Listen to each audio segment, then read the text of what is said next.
तो economics for बीबी में आप सभी का स्वागत है। तो सेमेस्टर 4 22-26 के जितने छात्र हैं इकोनॉमिक्स मेजर पेपर 8 का आज हम पहला क्वेश्चन लेकर आए हैं। मेजर 8 में आप सभी को public finance and international trade पढ़ना है, जिसको हिंदी में बोला जाता है सार्वजनिक वित्त और अंतर्राष्ट्रीय व्यापार किस प्रकार से किया जाता है भारत के अंदर, या पूरी तरह से पूरा अंतर्राष्ट्रीय ट्रेड में देखेंगे पूरी तरह से किस प्रकार से व्यापार किया जाता है और सार्वजनिक वित्त क्या है, हमारा फाइनेंशियल किस प्रकार से हमारे सरकार का, तो उसके बारे में पढ़ेंगे। तो चलिए इसके अंतर्गत दोस्तों हमने पहला इंपॉर्टेंट क्वेश्चन इस प्रकार से लाए हैं ताकि आप सभी को 100% हो सके कि हमारा जो भी क्वेश्चन एनालाइज किया जाता है वो सारे 100% हमारे एग्जाम में मैच करते हैं। तो सबसे पहले अगर हम मेजर पेपर 8 का बात करें इकोनॉमिक्स डिपार्टमेंट का, जिनका मेजर पेपर है, तो उन सभी का public finance and international trade में अगर बात करें तो सबसे पहला प्रश्न आप सभी के बीच में यह बनता है कि राजस्व की प्राकृतिक एवं क्षेत्र की विवेचना करें। देखिए क्वेश्चन सार्वजनिक वित्त और अंतर्राष्ट्रीय व्यापार की बात करें तो सबसे पहला आपका बात ही बनता है कि राजस्व और प्राकृतिक, राजस्व की प्राकृतिक किस प्रकार से है, प्रकृति किस तरह है और क्षेत्र उनके किस प्रकार से है, तो उसके बारे में विवेचना का मतलब होता है पूरी डिटेल से आप उसके बारे में बताएं। तो चलिए इंग्लिश में अगर हम देखना चाहें प्रश्न को, इंग्लिश में बहुत सारे ऐसे टाइम होते हैं कि बहुत सारे हिंदी शब्द आपको हिंदी में नहीं समझ में आता है, बट उसी को जब इंग्लिश में आप पढ़ते हैं तो 90% आपको सॉल्व हो जाता है क्वेश्चन में। तो देखिएगा, discuss the nature and scope of public finance. देखिए पूछा गया है कि नेचर डिस्कस नेचर करना है, किसका नेचर डिस्कस करना है, scope of public finance, public finance का क्या स्कोप है। मान लीजिए कि आपका पूछ लिया जाए आप काम करते हैं तो आपका क्या स्कोप है कमाने का, रिटेन करते हैं, कैफ़े है, टीचर हैं, व्यापार हैं, क्या है, आपको पूछा जाता है आपका स्कोप क्या है। मान लीजिए आप इंटरव्यू में गए, आपसे पूछ लिया जाए कि आपका मेन सोर्स ऑफ इनकम क्या है, तो आप बोलेंगे मेरा दुकान है, राशन का दुकान है, ठेला है, या किसी प्रकार का शॉप है, तो आप किसी भी भाषा में आप अपने भाषा में बताएंगे तो जो स्कोप होता है वही आपके बारे में पूछा गया है। तो आप उसे तो पब्लिक फाइनेंस जो पूरी तरह से भारत की अगर बात करें पूरी पब्लिक का फाइनेंस किस प्रकार से किया जाता है तो उसका नेचर क्या है और उस प्रकार से किस तरह से हमारे इकोनॉमिक्स अर्थशास्त्र में प्रभावित करते हैं। तो चलिए इस प्रश्न को हमने कुछ अपने भाषा में लिखा ताकि आप सभी को सही तरीके से समझ में, और एग्जाम में अगर जितना हमने बताया है अगर आप उतना लिख देते हैं तो 98% आपको नंबर देंगे ही देंगे। 2% हम इसीलिए कम बोल रहे क्योंकि 2% आप पे डिपेंड करता है हैंड राइटिंग कि आप किस प्रकार से लिख रहे हैं, लेकिन 98% हमको हमारे प्रश्न द्वारा जो बताया गया है अगर उस प्रकार से लिखते हैं तो आपको प्रश्न एकदम मिलेगा। तो चलिए वीडियो को शुरू करते हैं। अगर हमारे प्लेटफॉर्म पे नए हैं तो कृपया हमारे प्लेटफॉर्म को ज्वाइन करें, और अदर इकोनॉमिक्स मेजर पेपर की बात की जाए और अदर अभी सेमेस्टर 4 के एग्जाम बचा हुआ है तो सारे का क्लास हमारे प्लेटफॉर्म पे किए जाएंगे। कुछ कारणवश हमारे प्लेटफॉर्म पे अपडेट नहीं आ रहे थे क्योंकि हमारा तबीयत किसी प्रकार से खराब हो चुकी थी, जिस कारण से हम अपडेट नहीं हो पा रहे थे। बट वेट ना करें, आज से आप सभी के बीच में हमारे प्लेटफॉर्म पे इकोनॉमिक्स मेजर पेपर किसी भी प्रकार का इन्फॉर्मेशन हो या क्वेश्चन हो या एग्जाम से रिलेटेड चीज़ें हो या सरकारी जानकारी हो हमारे प्लेटफॉर्म पे अवेलेबल होती है। तो चलिए वीडियो को आगे करते हैं।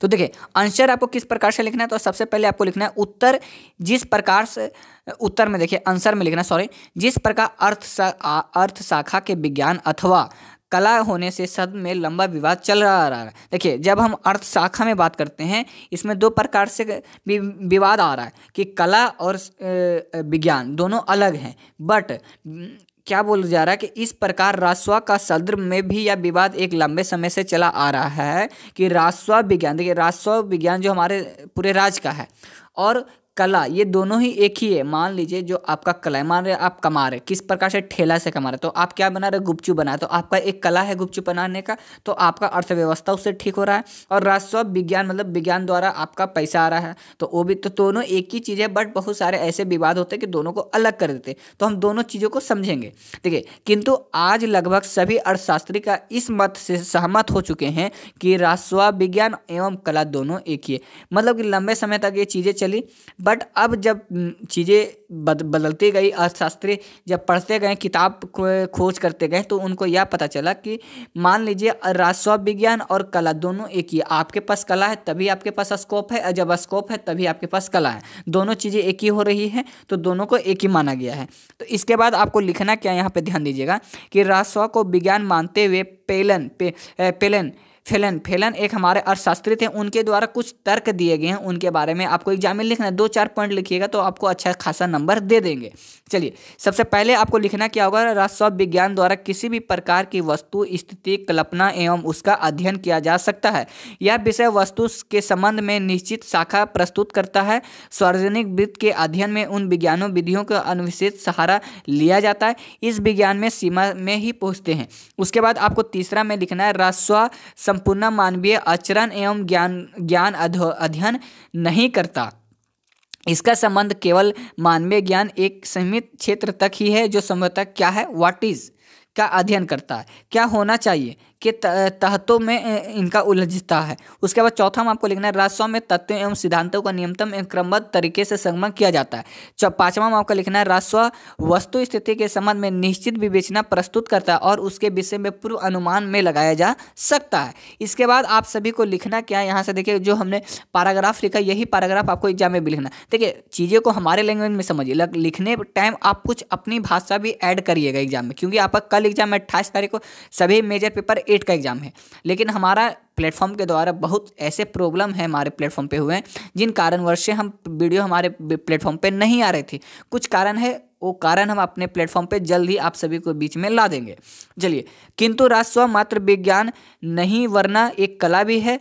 विज्ञान में मात्र खोज करने तथा व्याख्या कार्य किया जाता है। देखिए, जब विज्ञान की बात करें तो उसमें क्या व्याख्या होता है, किसी प्रकार को खोजना। लेकिन कला अगर देखें तो कला से आपका क्या होता है, फाइनेंशियल इनकम भी बढ़ता है, ठीक है। जबकि कला में समस्याओं के समाधान समुचित तरीके से प्रस्तुत किया जाता है। अगर आपके पास कला है, आपके पास दिमाग है, तो आप शिक्षा की तरह से भी, शिक्षा क्या एक कला है, आपके पास पढ़ाने का तरीका है, तो आपके पास ज़्यादा स्टूडेंट होंगे तो आपका फाइनेंशियल ठीक होगा। तो ये चीज़ें समझे।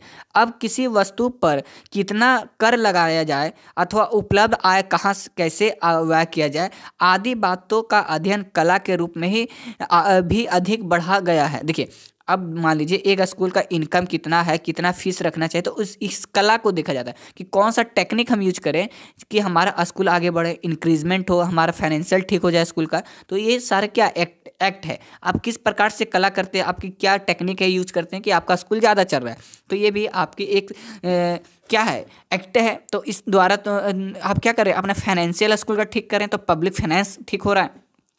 यही चीज़ें लिखना है। उसके बाद सार्वजनिक आय को प्राप्त करने तथा उस आय को व्यय करने के संबंध में सरकार ने अनेक व्यवहारिक समस्या हल करना होता है, ठीक है। राजस्व को कला मानते हुए श्रीमती उर्सुला हिकस ने लिखा है कि राजस्व एक कला है, इसका संबंध वास्तविक समस्याओं के समाधान से है, ठीक है। ये हमारे मिसेस यूके हिकेस ने बताया है। उसके बाद देखिए, वास्तव में राजस्व में कला पक्ष तब दिखाई देता है जब इस बात का अध्ययन करता है कि अधिकतम सामाजिक कल्याण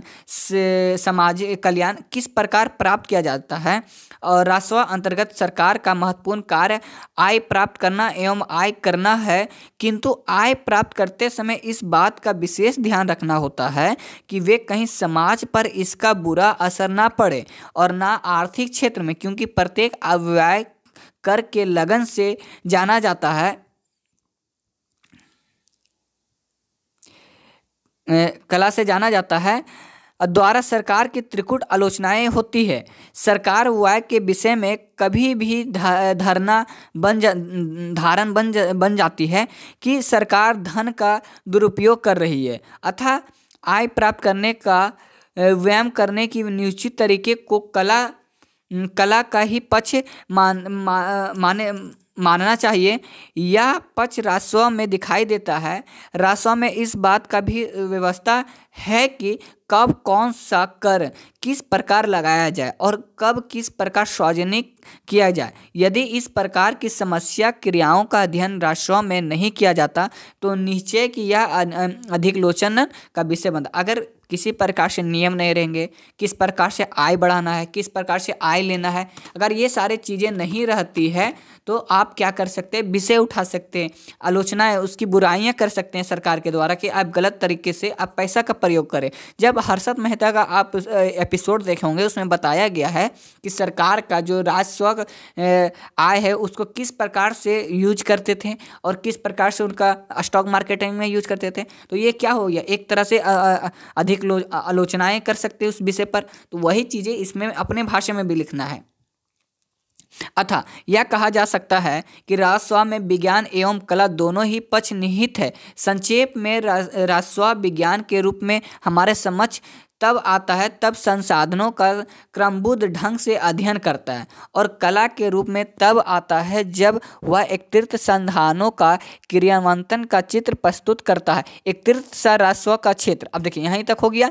इसके बाद देखिए उसके बाद लिखना क्या है, यहाँ पे ध्यान दीजिएगा, हल्का सा हमने मिस्टेक किया है यहाँ पे। देखिए राजस्व का क्षेत्र, वो तो हमने राजस्व का प्राकृतिक देख लिए, अब राजस्व का क्षेत्र देखना कि कितना क्षेत्र है इसका।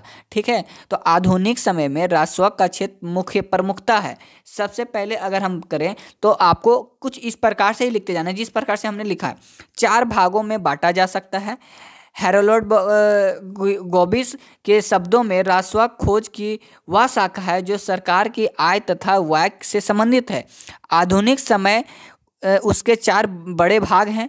राजकीय आय हो गया, राजकीय व्यय हो गया, राजकीय ऋण हो गया और राजकीय व्यवस्था हो गया कि कुछ समस्याएं जैसे राजकोषीय प्रबंधी एवं राजकोषीय नीति की गई है। उसके बाद देखिएगा, आपको ध्यान देना है, प्रोफेसर फिंडल सिराज और प्रोफेसर फिलेन ने राजस्व के प्रमुख 4 विभागों का उल्लेख किया है जो आम प्रकार के सार्वजनिक व्यय, सार्वजनिक आय, सार्वजनिक ऋण और वित्तीय प्रशासन की प्रकार है। चलिए अब चारों को हम देखेंगे, चारों को डिफाइन हल्का हल्का सा कर देंगे तो हमें 100% मार्क्स मिल जाएगा। देखिए इनका विस्तृत विवेचना इस प्रकार से है।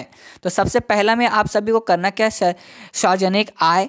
तो यह राजस्व का अत्यंत महत्वपूर्ण विभाग है क्योंकि इसका राजस्व का प्रमाण सार्वजनिक अथवा लोक आय से होता है।